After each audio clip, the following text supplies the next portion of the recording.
Part 3 of Path to Siva consists of lessons 47 through 68.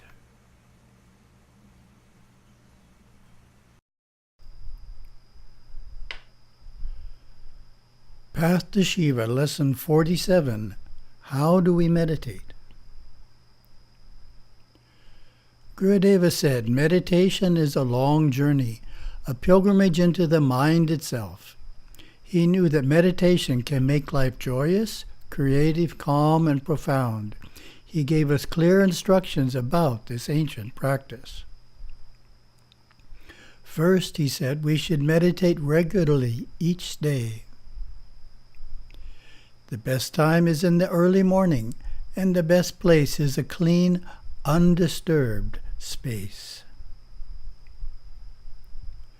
Making meditation a part of each day stabilizes karma, brings peace of mind, and keeps the external world in perspective. He taught, the finest times to meditate are just before sunrise and sunset. The period of meditation should be from 10 minutes to 1/2 hour to begin with. Breathing is most important. At first you may find that thoughts are racing through your mind. By regulating the breath, thoughts are stilled and awareness moves into an area of the mind that does not think but knows. Gurudeva gave us a system called preparation for meditation. It is a series of breathing and mental exercises that quiets our mind and directs our awareness inward. Using the same series in reverse returns you to normal consciousness. Going in should take about 1/3 of your allotted time. The actual meditation should take about half of the time, and coming out should take 1/6.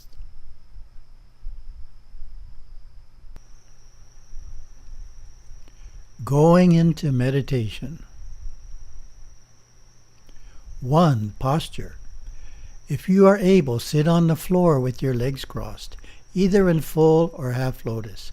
Place your hands in your lap with the right hand resting on the left and the tips of your thumbs touching softly. You may also sit on a cushion, on your knees, or in a chair. Sit upright with your shoulders back, spine straight, and the head balanced on the top of the spine. You should feel poised and comfortable. 2. Body heat. Feel the warmth of your body, your head, your chest, your feet. Become conscious of heat radiating out from your skin. 3. Breath. Breathe through your nose, not through your mouth. You should breathe from the diaphragm, the muscle at the bottom of your rib cage, just above your abdomen. Your stomach should move in and out as you breathe. Don't breathe by expanding and contracting your chest. That kind of breathing makes it difficult to be calm. As you inhale, slowly count to 9 and hold 1 count. Then count to 9 again as you exhale, softly contracting the abdomen as you expel air. Then hold 1 count. At first, you may be more comfortable counting only to 5 or 6. 4. Life force. Next, feel the nerves within your body. Feel the nerves in your face, in your hands, in your feet. Feel the energy, the life force flowing through those nerves. 5. Power of the spine. Now move your spine slightly. This is the only time in the meditation you should move at all. This will help you focus on your spine and the energy that flows within it. Try not to be aware of anything else, just the spine. 6. Withdrawal. Draw the energy from the body inward. On the first in-breath, become aware of your left leg, all the way to your toes. On the out-breath, slowly pull the energy of the left leg into your spine. Do the same with the other leg, each arm, and finally the torso. 7. Pure awareness. At this stage, you should have little awareness of your body. Now become aware that you are aware. Then be aware of awareness and nothing else. Hold this state as long as you can. Your meditation. With the body relaxed and the mind quieted, you are ready to focus on the day's meditation. It could be a problem you are working on, a decision you want to ponder, or something that interests you. But this isn't a time to think, that is, to logically move from one thought to another. Instead, you want to concentrate in a general way on the issue and wait for some new understanding to occur. So, instead of thinking, keep the mind quiet and wait for the next insight, which will come when your mind is open. In this way, you can tap into your superconscious mind. Or meditate on 5 forms of Shiva consciousness. Shiva Chaitanya Panchatantra. When you are really good at meditating, you can try this advanced one. The discipline is to concentrate on 5 forms of Shiva consciousness, one after the other. Vital breath. Prana. Concentrate only on your in-breath and out-breath.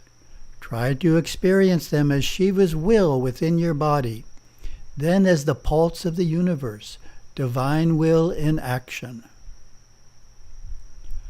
All-pervasive energy. Shakti. Become conscious of the flow of life within your body. Try to see this same universal energy within every living thing.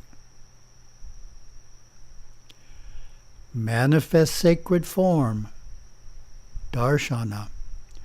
Hold in your mind a sacred form such as Nataraja, Shivalinga, or your Satguru, and try to experience that form as Shiva himself. Inner light. Jyoti. Look within your mind as if you were looking at an inner TV screen. Remove the images and thoughts, and you are only left with light. Concentrate on that light. Sacred sound. Nada. Listen to the constant high-pitched E sounding in your head like a humming swarm of bees. Usually this can be heard first in one ear, then the other. Try to balance the sounds until the E sound is centered in the head.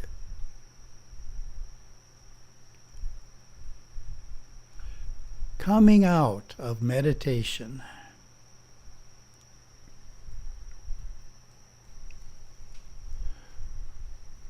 When you are finished meditating, reverse the steps you took to go within.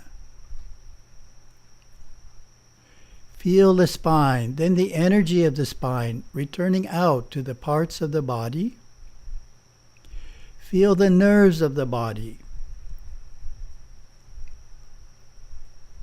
Then your breath. Finally, become aware of the body's warmth.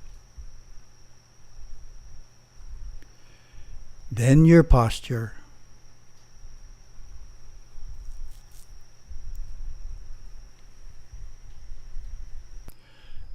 Path to Shiva, Lesson 48. Why do we practice Ahimsa? Our basic beliefs as Saivite Hindus naturally inspire us to practice Ahimsa, or non-injury. Because we see God everywhere, we feel a deep closeness and affection for all beings. We would never want to hurt that which we love and revere. Knowing that God is in every person, every creature, everything, bestows an attitude of sublime tolerance and acceptance. We reject the idea that some people are evil and deserve to be treated badly. People do act in evil ways, but deep inside they are all divine beings. They are experiencing a difficult part of their evolutionary path. The second belief behind ahimsa is the law of karma.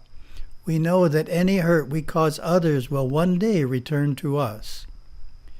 Being aware of this basic principle, we wholeheartedly practice ahimsa, refraining not only from causing physical harm or violence, but also from hurting others with our words and our thoughts. Such gentleness gives rise to respect, courtesy, and appreciation for others. Non-injury is the product of spiritual consciousness. Hurtfulness arises from lower instinctive consciousness, fear, anger, greed, jealousy, and hate. It is based in the mentality of separateness, of good and bad, mine and yours. We never retaliate. It is wiser to accept the hurt as self-created karma and respond with understanding and forgiveness. To retaliate would only perpetuate that karma. However, ahimsa does not mean pacifism. We may defend ourselves to protect our life or the life of another, or turn to the police who are authorized to use force.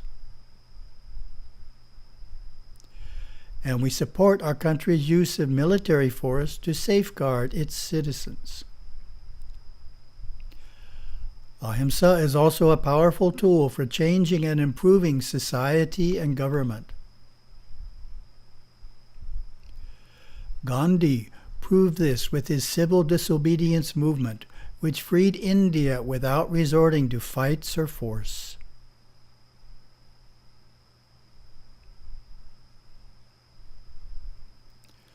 Ahimsa is called the Mahavrata, the Great Vow.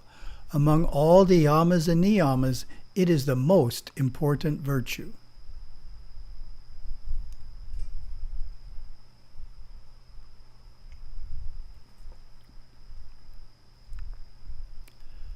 Path to Shiva, Lesson 49. Why are we vegetarians? People adopt vegetarianism for 5 main reasons: dharma, karma, consciousness, health, and environment.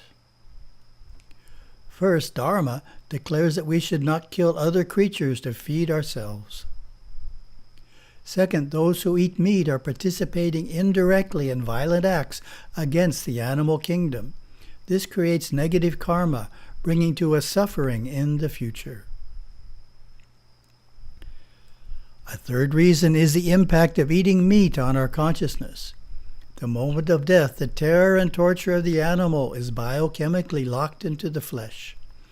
When we consume the meat, we take that animal's fear into our own body, and it negatively affects our consciousness. The fourth reason is health. Eating meat has been linked to a variety of illnesses, including cancer. There is no nutritional reason humans have to eat meat. Modern research confirms that a vegetarian diet is a fundamentally healthy diet. Reason 5. The huge industry that raises meat for human consumption is bad for the environment. It contributes to climate change, destruction of rainforests, loss of topsoil, and extinction of species. If the resources currently spent on raising beef, pigs, and chickens were instead used to produce vegetarian food, hunger could be reduced worldwide and global warming largely allayed. Today, vegetarianism is a global movement. There are vegetarians among all the religions, as well as those who have no religion.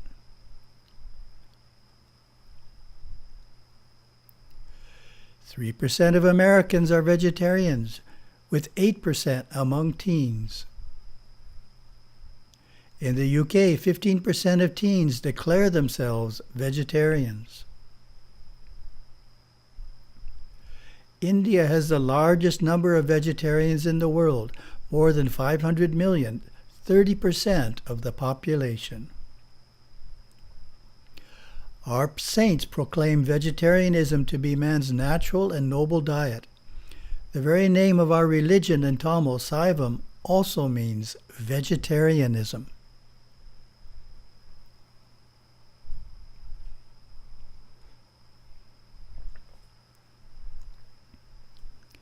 Path to Siva, Lesson 50. How do we treat the environment? The Hindu tradition understands that man is not separate from nature, that we are linked by spiritual, psychological, and physical bonds with the elements around us. Knowing that the divine is present everywhere and in all things, Hindus hold a deep reverence for life. We hold an awareness that the great forces of nature, the earth, the water, the fire, the air, and space, as well as all the various orders of life, including plants and trees, forests and animals, are bound to each other within life's cosmic web. Our beloved earth, so touchingly looked upon in our scriptures as Bhumi Devi, the earth goddess, has nurtured mankind through millions of years of growth and evolution. However, the Earth's large population, its industries, automobiles, and lifestyle are causing significant damage to the environment. As 1/6 of the human family, Hindus can have a tremendous impact. We should take the lead in earth-friendly living, personal frugality, lower power consumption, alternative energy, sustainable food production, and vegetarianism. All of Earth's diversity is to be cared for, from the soil, water, and air to the plants and animals of every shape and kind.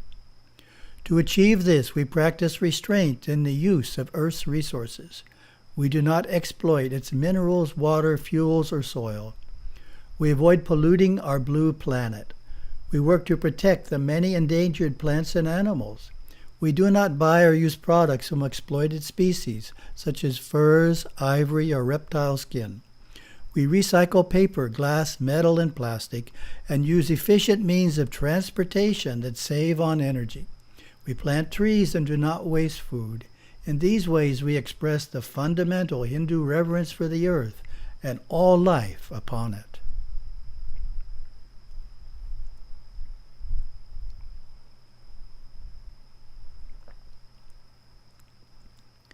Path to Siva, Lesson 51. What is the ideal home? The ideal home is a place so magnetic and harmonious that it's difficult to leave. In a true home, family members enjoy love, kindness, sharing, and appreciation. They help and support one another. It's a place of selflessness and togetherness, where each person has time for everyone else. It is the duty of the parents to turn a house into a home. They do this through their loving care of each other and the children, and their worship in the shrine room. This builds a spiritual vibration, giving the home a temple-like atmosphere. The gods are worshipped in the home. Devas, guardian devas, and ancestors are honored and invited into the home. All the rooms are kept sparkling clean. Puja is done every day in the home shrine. Whenever possible, meals are taken together, preceded by the food blessing chant. The family observes the Hindu festivals together in the home. Devotional songs are sung and traditional music played. Saivite art and artifacts adorn the rooms. All this creates a secure, wholesome living space, a refuge from the harshness of the world. Harmony is a fragile vibration which the family protects by seeking to see one another's point of view, finding points of agreement, and avoiding argument and harsh words. All disagreements are settled before sleep. Guests are treated as God, and hospitality is given generously. Children can help their parents keep the home strong. They assist during the morning puja and annual festivals. Gurudeva recommends a weekly family home evening during which all members sit together for dinner, make plans, play games, share interests, express appreciation for one another, and enjoy family togetherness without TV, digital entertainment, or other distractions.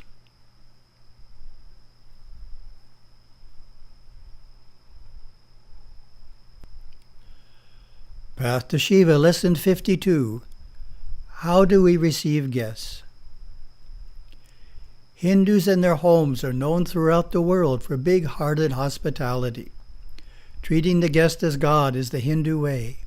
Even in the rush of modern life, we should never feel guests are keeping us from what we should be doing. We drop everything, no matter how important, to care for company. We know how it feels to be unwelcome and would never want to send that message to visitors. When guests arrive, even without notice, they are greeted eagerly at the door by the entire family. We are generous with our time and kindly with our words. Our loving care makes each one feel special. This is our ancient and sacred duty. The Tirukural tells us, the whole purpose of earning wealth and maintaining a home is to provide hospitality to guests. The host should care for the guests he has. He should watch hopefully for more. He will then himself be a welcome guest in heaven. Hindu Shastras describe the ideal, saying the guest is to be honored by going out to meet him or her, offering water and a seat, lighting a lamp before them, and providing food and lodging. There follows friendly conversation on subjects that interest them. Even the humblest home will never fail to honor a guest with food and beverage. The absolute minimum is a chair or mat to sit on and a glass of water to drink. The visit of a holy person to the home is given extra special attention and may involve days of preparation, garland and gift-making, cleaning and decorating. As the guest departs, we offer good wishes and gifts, even if only a simple sweet. Then we walk with them to their transportation, palms together, watching until they are out of sight.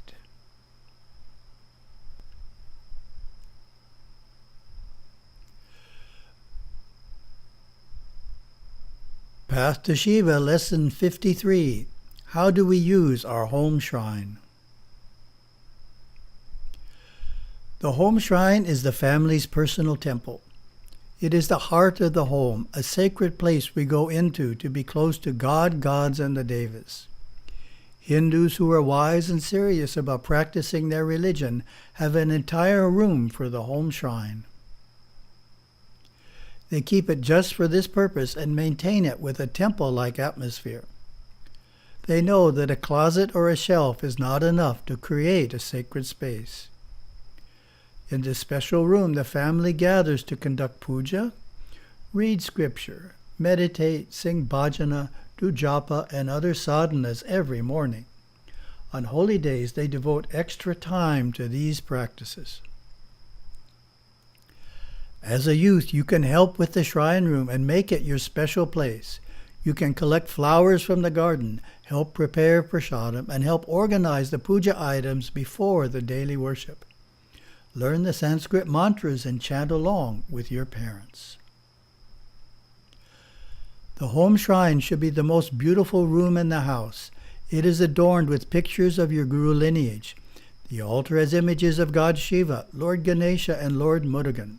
There are oil lamps, incense, bells, offering trays, and flower baskets.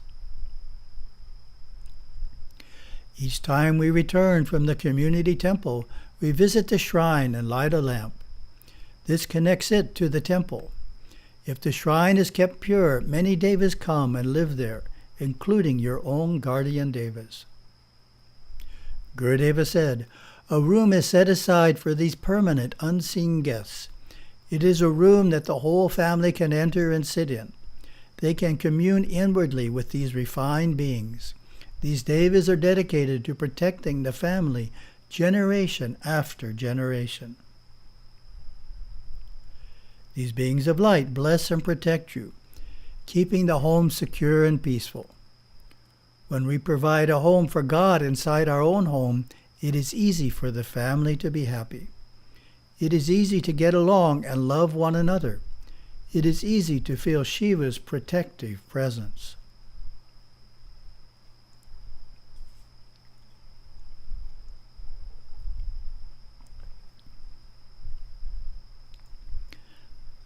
Path to Shiva, Lesson 54. What are our Siva forehead marks? Our forehead marks are a distinctive Hindu cultural and spiritual practice. We wear red or black dots, white stripes, and designs in sandalwood paste. Most marks are sectarian. They tell the world which Hindu tradition we follow. Worshippers of Lord Vishnu often wear a U-shaped tilaka made of clay. Saivites wear 3 stripes of white sacred ash, called vibhuti or tiruniru, across their forehead. This mark is called tripundra. These practices have mystical explanations. Holy ash can be seen by the devas in the inner worlds, especially during puja. This allows them to better help us. The holy ash signifies purity and the burning away of the soul's 3 bonds, anava, karma, and maya. Wearing it brings the blessings and protection of God Shiva. It also reminds us of the temporary nature of the physical body and inspires us to strive without delay for God Shiva's grace. A dot is often worn just below the middle of the forehead. It is called bindi in Hindi and pottu in Tamil and is used by Hindus of all sects. Said to represent the third eye of spiritual sight, it is a reminder to use our mind's eye or inner vision and not just see life with our physical eyes. A red bindi can indicate a woman is married.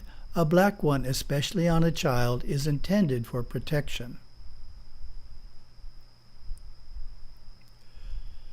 The sacraments passed out after a puja in a Saivite temple include vibhuti, kumkum, and sandalwood. Both men and women apply all 3. Women usually use a smaller amount of ash on the forehead than men.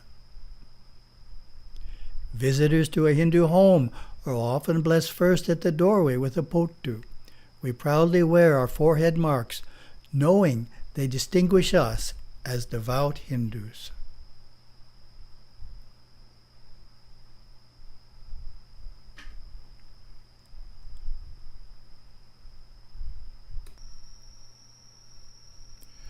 Path to Shiva, Lesson 55. What is good conduct? Good conduct is right thought, right speech, and right action. Being right means it agrees with Dharma and our refined soul nature. Our religion gives us the great knowledge that all people are divine souls on a wonderful journey, learning many lessons along the way. While they may not be outwardly perfect, we learn to see the beautiful, radiant soul in everyone we meet. We look for the best in others and overlook their faults. We try to help others in any way we can to always be uplifting and not critical or hurtful. We work with ourselves to be a good example and a joy to be around, not a person to be avoided. It is our sadhana to express the beautiful qualities of love, patience, and kindness. We protect, guide, and encourage those who are younger. We look up to those who are older and eagerly seek to learn from them. We use terms of respect for those close to us, such as auntie, uncle, or elder brother. We greet others with namaste, vanakkam, or Om Shivaya. 2 important customs we follow are to never argue and never interrupt others, especially our elders. The 4 keys to good conduct are purity, devotion, humility, and charity. We cultivate purity by thinking, speaking, and doing only that which is conceived in compassion for all. We cultivate devotion through worship and selfless service, and by being loyal and trustworthy. We cultivate humility through showing patience with circumstances and forbearance with people. We cultivate charity through giving to the hungry, the sick, the homeless, the elderly, and the unfortunate. The first teacher in matters of good conduct is our conscience. It is the voice of our soul. To know what is right and what is wrong, we can also turn to God, to our Satguru and Swamis, to Scripture, and to our elders, family, and trusted friends.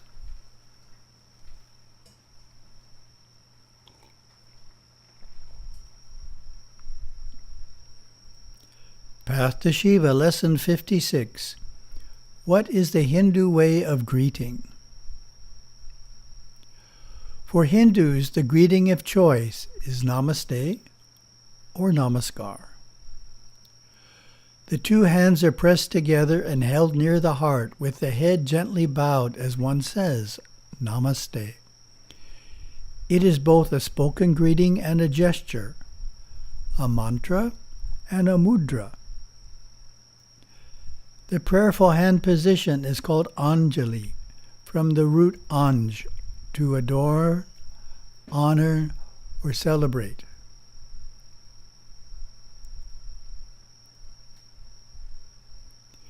In our Siva community, we also say with folded hands, Vanakam, Namah Sivaya, or Om Shivaya. The meaning is similar. The hands held in union signify the oneness of an apparently dual cosmos, the bringing together of spirit and matter, or the self meeting the self. It is said that the right hand represents the higher nature, or that which is divine in us, while the left hand represents the lower, worldly nature. In Sanskrit, namas means bow, obeisance, reverential salutation. It comes from the root nam, which carries meanings of bending, bowing, humbly submitting, and becoming silent. Te means to you. Thus namaste means I bow to you. The Namaste gesture gently reminds us that we can see God everywhere and in every human being we meet. It is saying, silently, I see the deity in us both, and bow before it. I acknowledge the holiness of even this simple meeting. I cannot separate that which is spiritual in us from that which is human and ordinary. This beautiful custom opens our heart to see that person's good qualities. We remember to treat him or her with respect and love. It would be difficult to offend or feel animosity toward anyone that you greet as God. Namaste can also be used to say farewell. An even deeper veneration is expressed by bringing the fingers of the joined palms to the brow, the site of the mystic third eye. A third form of Namaste brings the palms above the head. This salutation is reserved for God and the holiest of Satgurus.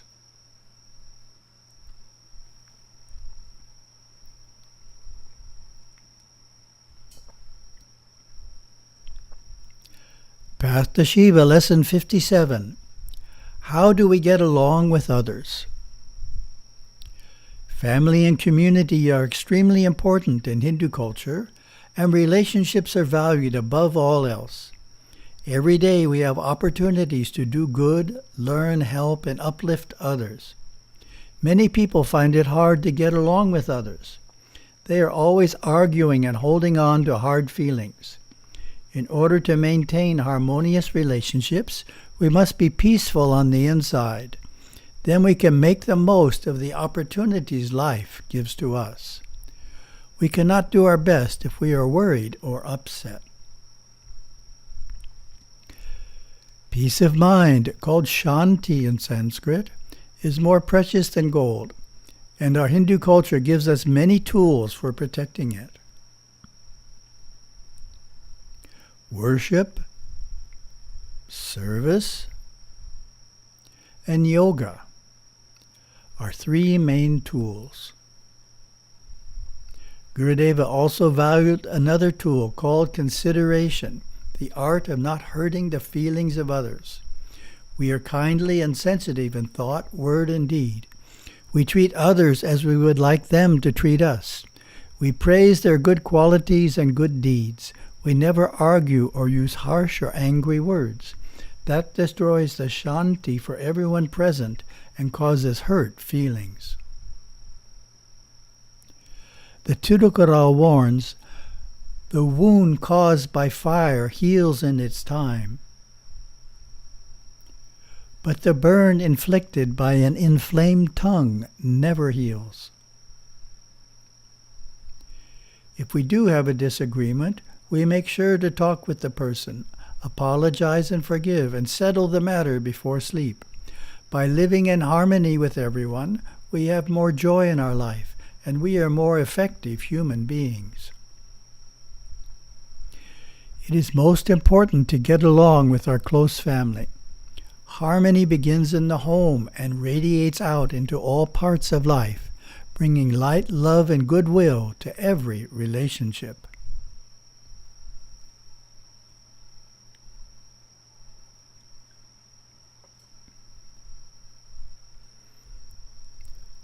Path to Shiva, Lesson 58. What is the value of spiritual friends? As Savat Hindus, we know this life is precious and are thankful for it every moment of every day. Appreciating the gift of life makes us want to do the best we can, improve our character, serve others, and live a spiritual life. Knowing life's purpose, we hold firmly to Dharma. Like a marathon runner, we must stay on the course to finish the race. Having good religious friends helps us stay on the path. If we mix with a worldly crowd, we may lose our way. The Tirukural tells us, as water changes according to the soil through which it flows, so a man assimilates the character of his associates. Friends who are good Hindus will help you most of all. If you befriend a person who is dishonest or mean, his example will lead you into trouble. If you befriend someone who studies hard and is kind and helpful, their example will inspire and uplift you. Some people poke fun at religion or make mischief and resist authority. They do not know the real purpose of life. They waste their time and cause pain to others. Wise teachers advise us to be nice to everyone, but make close friends only with those who will help build good character and set positive patterns for the future.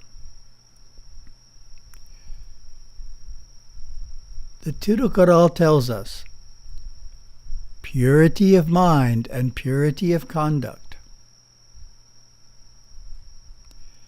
These two depend on the purity of a man's companions.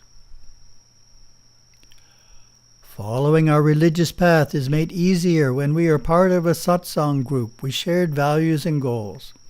Such companionship helps keep our sadhana strong, especially during difficult times in life.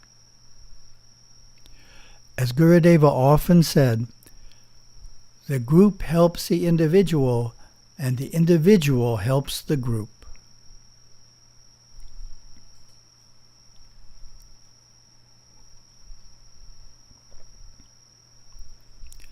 Path to Shiva, Lesson 59.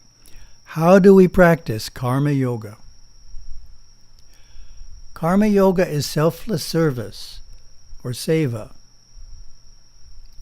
It often takes the form of volunteer work at a temple, helping with the basic needs and events like polishing the brass lamps, answering the phone, making garlands, and preparing for pujas. This humble service helps establish good character. The effort to do good deeds can be extended into other areas as well, such as the workplace and the home, quietly and willingly helping others, without complaint and without expecting thanks. Such service reaps hidden blessings. In its broadest sense, karma yoga is spiritualized action.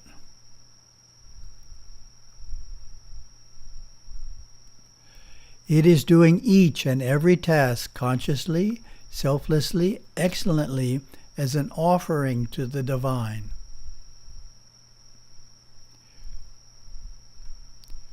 Satguru Bodhinatha advised devotees, whatever work you have to do, do it well. That in itself is yoga. Work done in this spirit is a form of worship. Doing our ordinary daily duties becomes a powerful sadhana that contributes to our spiritual progress. This yoga makes us more focused, effective, and fulfilled. It eliminates the false separation of secular work from religious practice. Swami Vivekananda counseled, when you're doing any work, do not think of anything beyond.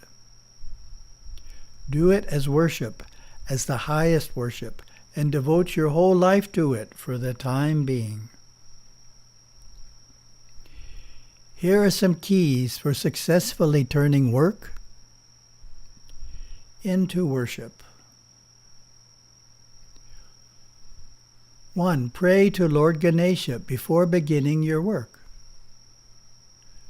2. Act selflessly, detached from the results. Focus on serving, helping, giving. 3. Work hard. Overcome lethargy, fatigue, confusion, and doubt. 4. Maintain harmony with others. 5. Enjoy the effort. Don't feel rushed. 6. Make the work a worthy offering, completing it as perfectly as you can. Then stop, review what you have done, and make it even better.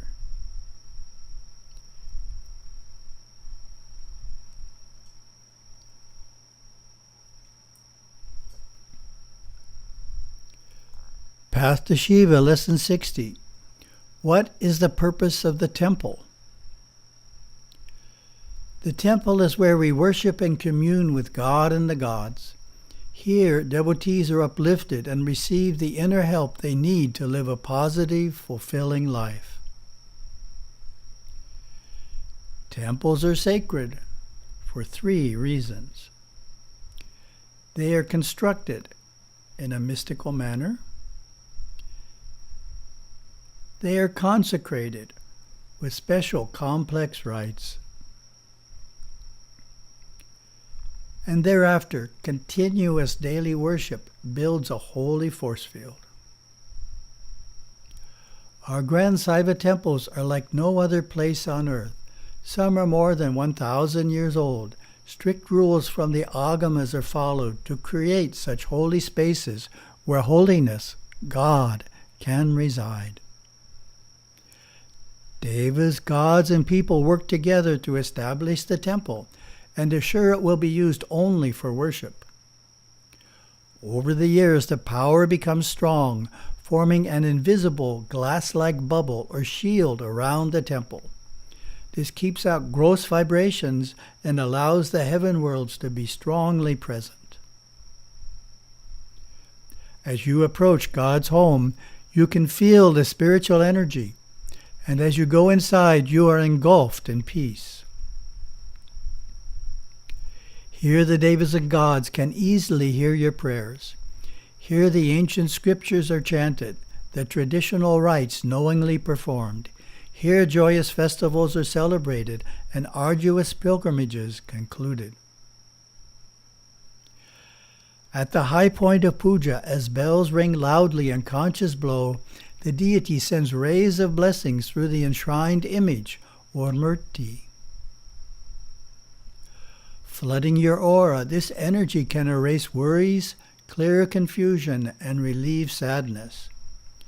Devotees leaving the temple feel inspired and lightened of burdens. Gurudeva explained that the stone or metal images are not mere symbols of the gods. The image is the physical plane form through which the gods' love, power, and blessings flood forth into this world. The image is like a temporary physical body the god uses during temple ceremonies. The temple, God's home, becomes a truly sacred place for us when we know that the gods are real beings, and the purpose of going to the temple is to experience their blessings.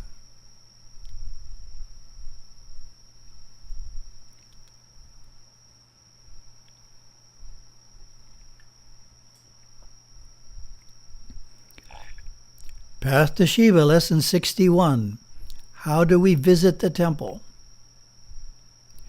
We go to the temple to be close to God. Though Shiva is everywhere, it is in the holy temple that we can most easily feel His presence. Knowing that Shiva and the devas can see us, we want to look our best. Before our visit, we bathe and put on clean, traditional clothing.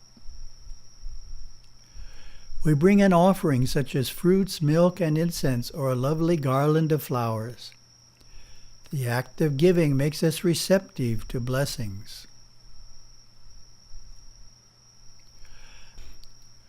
Outside, we remove our shoes and wash our hands, feet, and mouth, and seek blessings at Lord Ganesha's shrine. Next, we walk clockwise around the temple or the central chamber, then pay respects to each deity. If it is puja time, we sit quietly and enjoy the ceremony being performed by the priest. Through his chants, gestures, visualizations, and offerings, he purifies himself and honors the deity with choice offerings, as one would receive a king. He calls upon God to come and shower blessings on all. During the puja, we focus on the acts of worship, not allowing our mind to wander. Over time, we learn the meaning of the priest's chants and rituals and mentally follow along. After the arati, we prostrate and rise to receive the flame, blessed water, holy ash, and other sacraments, receiving each item with the right hand. Then we sit quietly and meditate, or just feel the blessings wash over us. This is also a good time for japa. Worship takes many forms in a temple. Devotees can be immersed in the joys of devotion, lost in prayerful communion, seeking consolation for a loss, singing devotional songs, chanting mantras, or celebrating a rite of passage. Arriving home, we light a lamp in our shrine room to bring the devas from the temple into that place. Pujas and rituals give us a chance to pause, look inward, and concentrate on something more meaningful and profound than the mundane matters of life. Puja is Holy Communion, full of wonder and tender affections. The indispensable part of any puja is devotion. Without love in the heart, outer performance is of limited value. But with true devotion, even simple gestures are sacred ritual.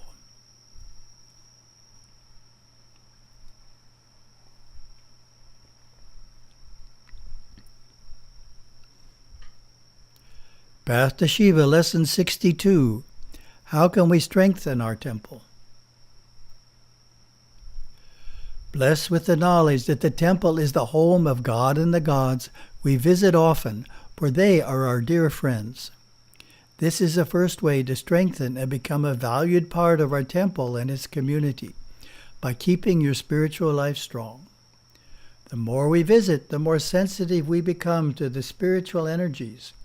As our love or bhakti grows, the grace of the gods makes us kinder, more cooperative, and more generous with our time. The second way to strengthen and serve the temple is by participating in activities and helping with duties to make it beautiful and inviting. This uplifts our energies and keeps us close to other devotees. Service takes many forms. We can prepare decorations and assist the priest with puja items. We may like to help cook and serve prasadam to devotees. We can welcome temple visitors, organize activities, make garlands, clean lamps, or direct parking. We can sing or dance during satsang and festivals. We can help with mailings or contribute to the temple website. Festival times each year offer even more ways to help. By attending the temple on such auspicious days, when the Shakti is strongest, we become attuned to the deity's blessings. The temple is the center of Hindu spiritual life. Saivites consider it most important to live no farther than a day's journey from a holy temple, and we build one wherever we find ourselves in the world. Helping to build a temple earns blessings in this life and the next. Plus, it is a gift to future generations. Temple worship is for all men and women at every level of spiritual development.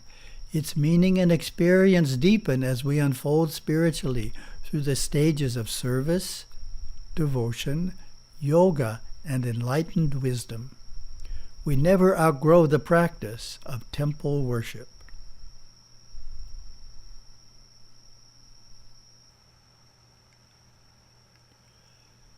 Path to Shiva, Lesson 63. What is our form of prayer? God Shiva and the gods are always with us, closer than breathing, nearer than hands and feet. Praying is our way of communicating with them. To offer a prayer, visualize the face of God Shiva or a god, concentrate, and say your prayer mentally, sending it up through the top of your head. You can pray anywhere, but the inner world beings can best hear you in a sacred temple or your home shrine. One of the greatest prayers of all is giving thanks for all the gifts Shiva has provided in our life.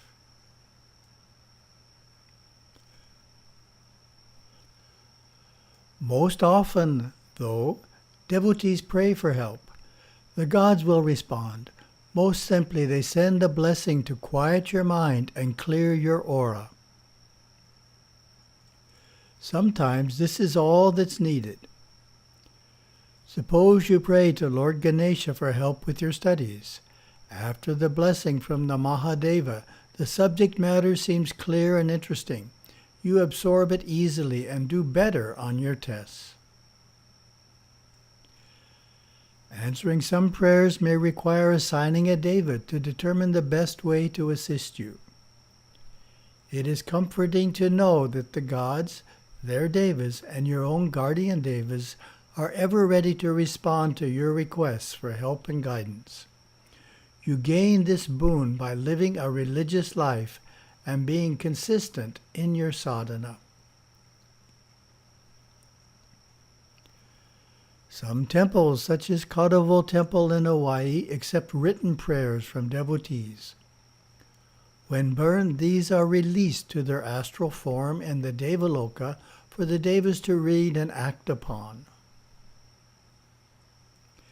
Before asking for help, we make every effort to use our own intelligence and strength. In our prayers, we always remember that God and the gods know the highest course for our life. They know better than we do the lessons and experiences we need to improve.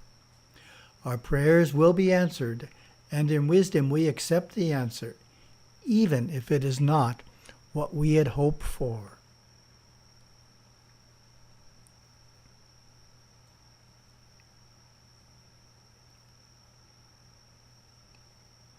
Path to Shiva, Lesson 64. How do we celebrate festivals? Hinduism is celebratory by nature. Hindus miss no opportunity to set mundane matters aside and join with family, friends, neighbors, and strangers alike to feast and have fun, to renew the home and the heart, and most importantly, draw nearer to God. Festivals are perhaps more impressive and varied in Hinduism than in any other religion.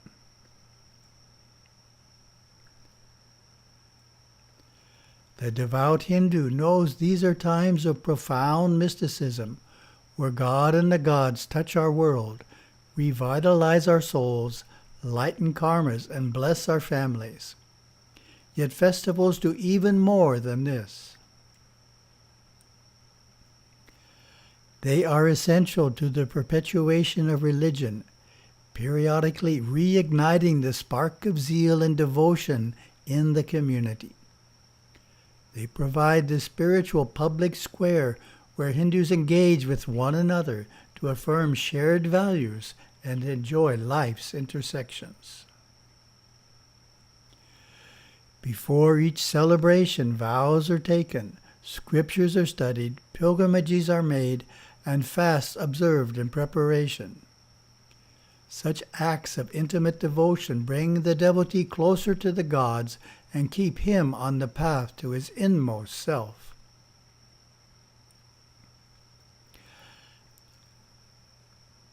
As each festival begins, solitary worship becomes a collective ritual, with millions of people taking their places in a creative choreography.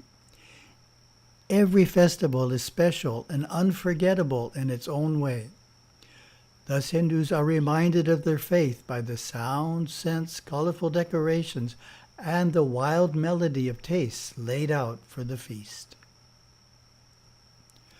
Mind and emotions are saturated with Hinduism as sacred mantra prayers are intoned, the spiritual teachings are recounted by saints, and the gods are praised in melodious bhajans. Each Indian village and each global community lends a little of its unique culture to how a festival is celebrated, creating almost endless variations. Recently, with the growing Hindu population outside of India, festivals have acquired an international dimension. What could be more entertaining, alive, vibrant, and yet pious and rich in symbolism than a Hindu festival?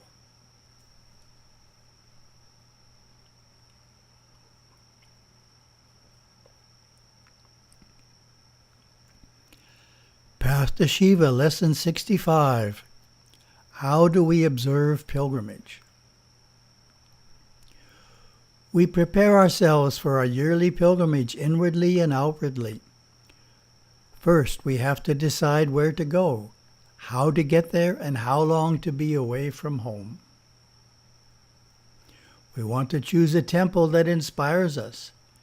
It could be the famed Mahakaleshvara temple of Ujjain, or the Kashi Vishwanath temple in Varanasi, both in the middle of large cities. Or it could be a remote place such as Rameshwaram, near the tip of South India with its purifying wells. Or it could be a holy site that is even harder to reach, such as Mount Kailash in Nepal or the Amarnath cave in Kashmir.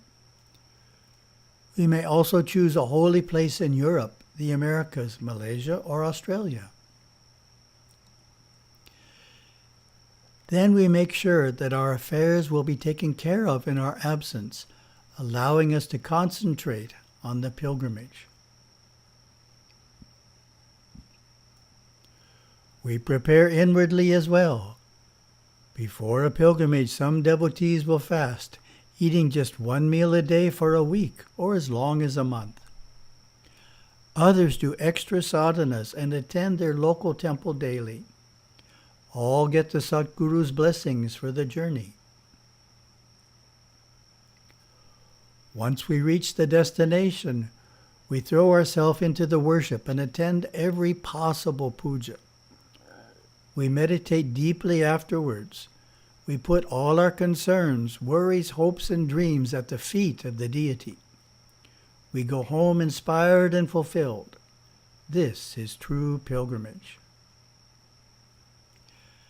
As Hindus, we don't necessarily feel the need to take a vacation to get away from it all. We live a moderate, unhurried life and look at our pilgrimage as a special, cherished time to take problems and prayers to God. We know that the blessings received will recharge our batteries and inspire us to do even better in our daily life. On pilgrimage, we hope for special moments with the deity, even an encounter with God at the holy destination. These spiritual moments will grow within us for years to come.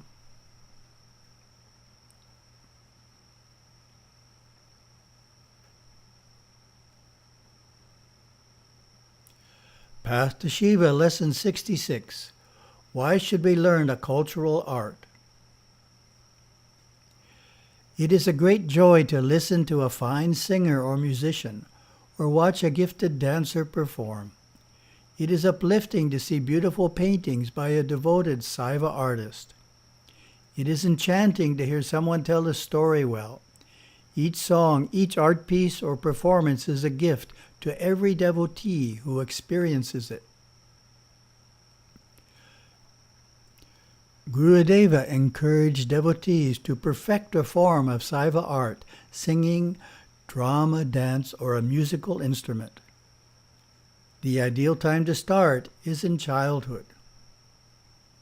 He also praised the merits of learning a creative skill requiring the use of one's hands, such as pottery, sewing, weaving, painting, gardening, baking, and the building arts. All these talents manifest creative benefits for family and community. There are so many options for each of us. You could learn a form of classical dance. You could learn music, such as voice, veena, flute, or drum. You may learn Sanskrit chanting or dramatic storytelling. You could become an expert at weaving flower garlands, writing poems, sculpting, or carpentry. You can create column floor designs and other handmade decorations. You can perfect the art of cooking and prepare delicious prasadam dishes for festivals. Learning an art or skill takes hard work, willpower, and dedication. These are strengths you can apply to everything you do. Each skill or art gives you new ways of uplifting your friends, family, and community. These cultural and creative expressions are fulfilling to you as well. You become an accomplished human being, and if you learn something well, you can teach that skill to others. There are 64 cultural arts, or kalas, in Hindu tradition. In Saiva Dharma Shastras, Gurudeva offered 2 contemporary lists, one for girls and one for boys.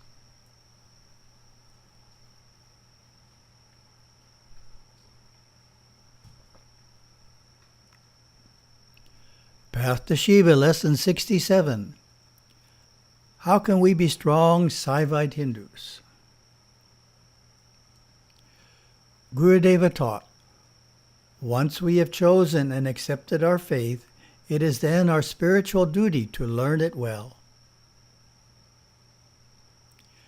and live by it as a wholehearted contributing member of a faith community so that we pass it on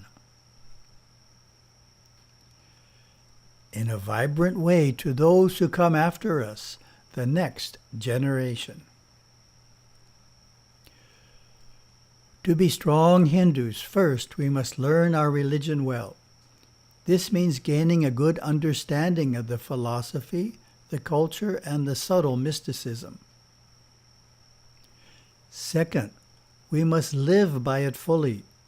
This means having a solid commitment, a good character, and putting its principles into practice. For us, this includes adopting the gestures, attitudes, customs, ways of worship, dress, and refinements of Tamil Siva culture. The third step is passing our faith along to others. We all live in mixed societies, interrelating with people of varied backgrounds. You may find yourself being asked about your Hindu faith. Some questioners may have no religion. Others may reject religion and believe science has all the answers. You may be confronted by their questions. Do you worship cows? Why are there so many Hindu gods? Why do you wear the dot on your forehead? Prepare yourself by studying the answers to such questions. Respond with confidence and kindness. Assume that the person really wants to learn. Yes, some may want to harass you or turn you to their view. If you sense this is the case, smile and dismiss yourself without engaging further. You can also share your faith by conducting classes or sharing at public gatherings.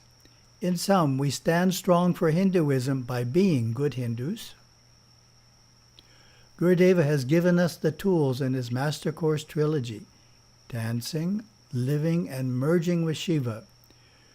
Using these tools of philosophy, culture, and yoga, we can defend, explain, protect, preserve, and promote our Saiva faith.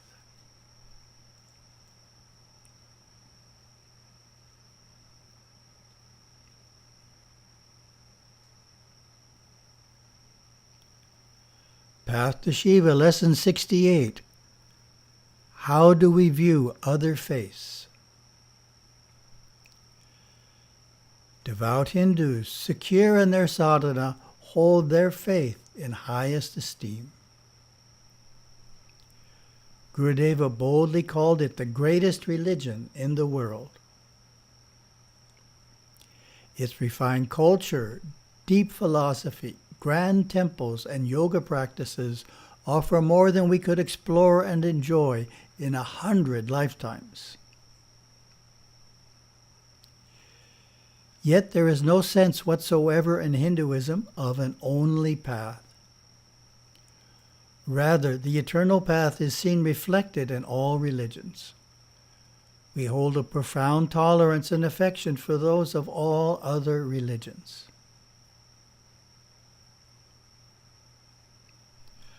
At the same time, we know that all religions are not the same.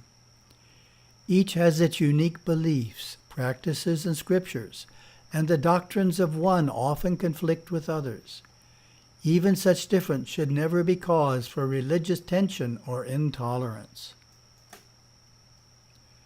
Saivites seek to be faithful to their own path, following it without getting sidetracked into practices of other faiths or movements. We defend our faith and avoid the enchantment of other ways. Being content in our path, we encourage others to follow and defend their religion. There is a great strength in loyalty to a religion and undistracted focus on its beliefs, teachings, and cultural gifts. Hindus never seek to convert others to our faith, though we do accept sincere seekers into the fold. We stand strong against unethical efforts by those of any faith who try to draw Hindus away from their religion in times of distress or weakness. Gurudeva summarized, "We respect all religious traditions and the people within them. Good citizens and stable societies are created from groups of religious people. Still, Saivites defend their faith, proceed contentedly with their practices, and avoid the enchantment of other ways, be they ancient or modern.